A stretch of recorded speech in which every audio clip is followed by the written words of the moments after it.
is billed as the ultimate sports podcast. I told you, all of my critics, I told you all that I was the greatest of all time. Everybody has been waiting.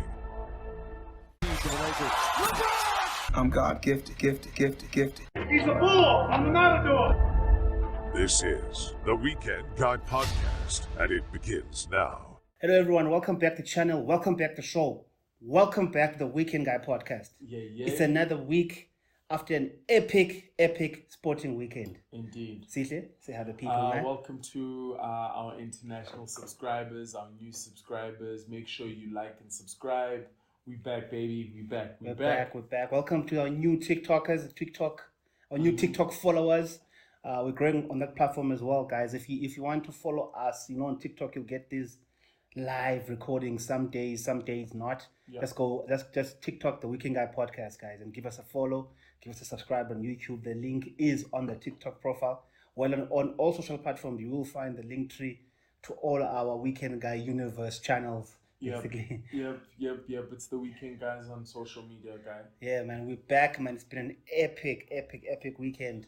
Indeed. Man, what a pulsating Sunday. Sporting weekend. Yes, It was crazy. It was crazy, I think we'll start it off with the F1. Yeah, man. We had a sprint weekend at the Circuit of Americas in Texas. For me, I'll let you lead on that. Just talk us through the border. I think I fell asleep.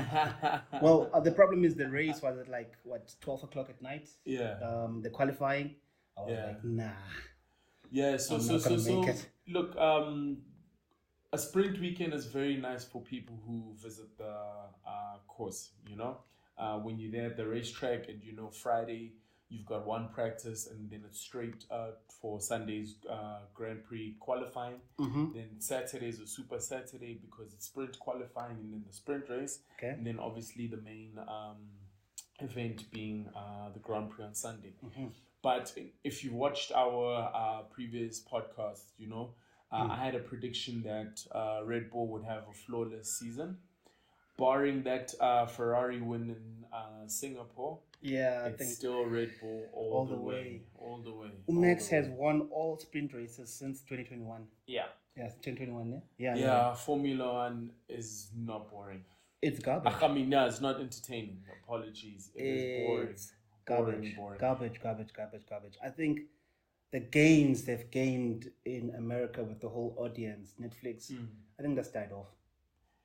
Yeah, more than anything else. And especially with the country now being open and us being exposed to our favorite sports again, the draw that F1 had in the pool is fading. It's fading. And look, for every new fan, what you want to see is a bit of competition. Yeah, of course. And the narrative has been the same because it's gone so one-sided that even in the Red Bull camp, Max is dominating Sergio. Sergio hasn't been on the podium. Hey, what's I going think on for with him? more than 5 races now. What's up with him, by the way? He's seems to be off. I don't know. It's the classic tale of Red Bull drivers driving with Max. I think looking back, they're all talented, but getting constantly beat and not standing a chance against someone who's driving a car that was built for his strengths takes an effect. And especially nowadays in the social media era, where they talk about your team, and highlight your teammate and how amazing he is, and then you just get the beating of how you are, So I think mentally he's also been fried, man. Yeah. Because everyone's a competitor, but if you're getting dominated in the same team and you're losing to guys that your teammate is dominating. Domination is an understatement. He's getting annihilated. Indeed. They're not even so the same bad. league at this stage. No. Like you think, if Sergio was in another car, where would he be ranking? If you put any other driver, whether it's Lando, Carlos Sainz, Leclerc, even Russell in that Red Bull, I'm 100% sure right now they'd be performing much better than Sergio. He's just been awful. Yeah, he's been... and you'd think after the summer break he would have been rejuvenated, nothing. And also to show just how dominant that Red Bull was, On Saturday at the sprint, Max qualified on pole, went to go win that Sprint race. Yeah, sprint race with a 5-second gap in 19 laps. Boring. That tells you exactly. Come Boring. Sunday, he starts 6th. And they're already chasing Lewis, I think, by the... Yeah, man, it wasn't even halfway through that race. And it was already like, he did a pit stop. It was already under his pit stop, whatever, Lewis. He was already under his pit stop time or something. And the Merc was slow. Exactly, pit stop. exactly. But you know the results.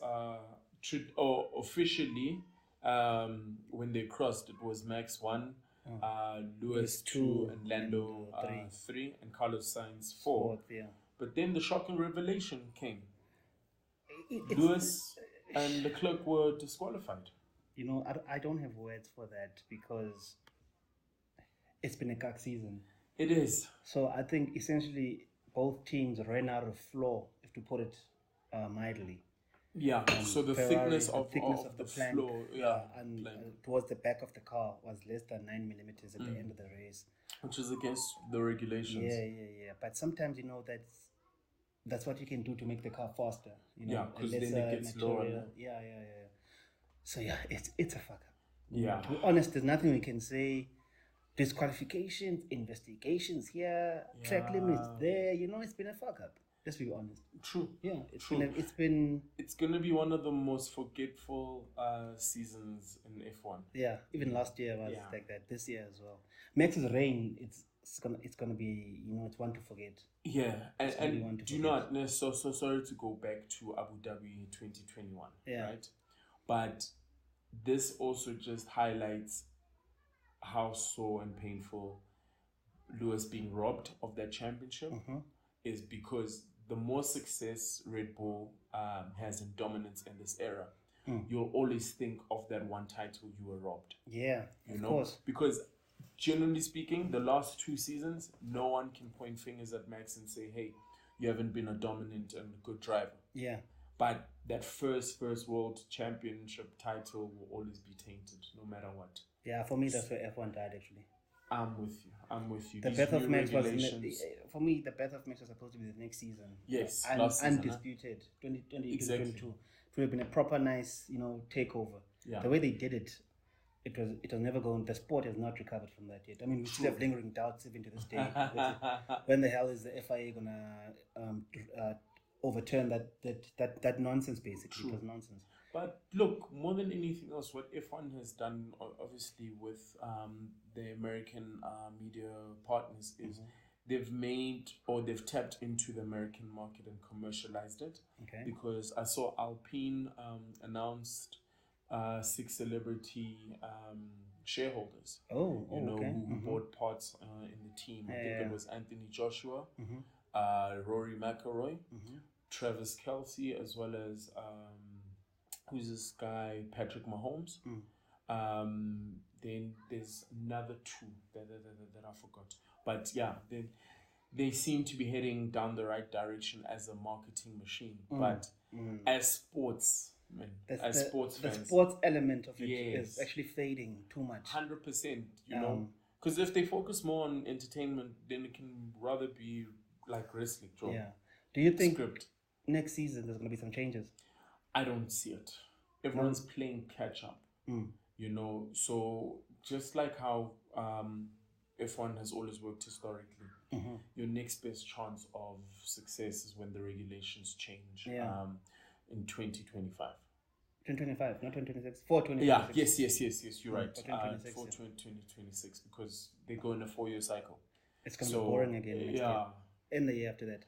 Look, come 2026, if Max is a 4-time or 5-time champion, because obviously he got given that 2021 title, no one's gonna be shocked, because the gap is too big. Too big.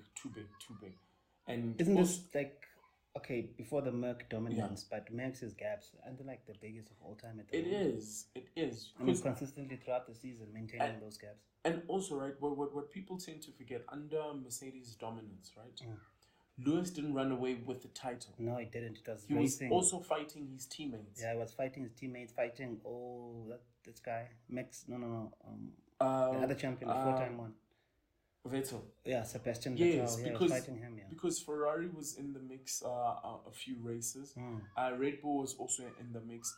When we look at the different types of winners every season, this will probably be the least because it's only 3 people have won this season. It's Sergio, Max, and one with Sainz. And I don't think it's going to change. Out of 20 seats, only 3 race winners.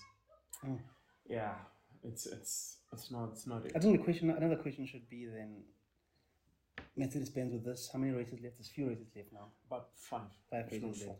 left.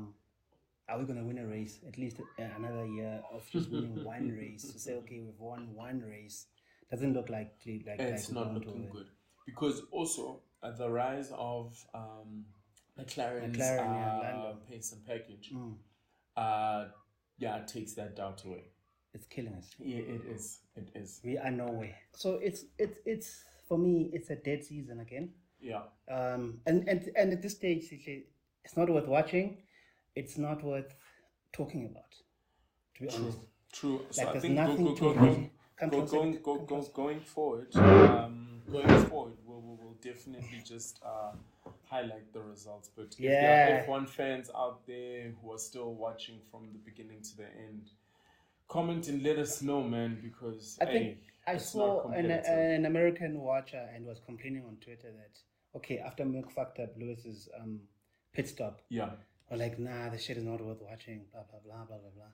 I'm like, for me, I think I only watched 5 races this season. And do you know, in the past, right, there were so many opportunities for things to go wrong, you know, whereby there's a mechanical failure, there's a pit stop that's being fucked up, or there's an accident happening. But all the teams are so well oiled, the cars are flawless, the pit stops are flawless. So once a team is in the lead, you have to pray and hope that there's going to be disaster, and that's like 1 every 10 races. Max not had a disaster this year. Nothing. They've been flawless, you know. Reliability. And you realize that it's not competitive when you are now hoping for miracles. Yeah, which will never come, by the way. Exactly. So it's so disappointing. But yeah, man. F1 weekend guys out there. If you guys have any comments or you'd like to add to this conversation about F1 in 2023, let us know. You know, my question is, are you guys still tuning in every race weekend? Probably not. And what's your hopes? Probably not. No one is tuning in.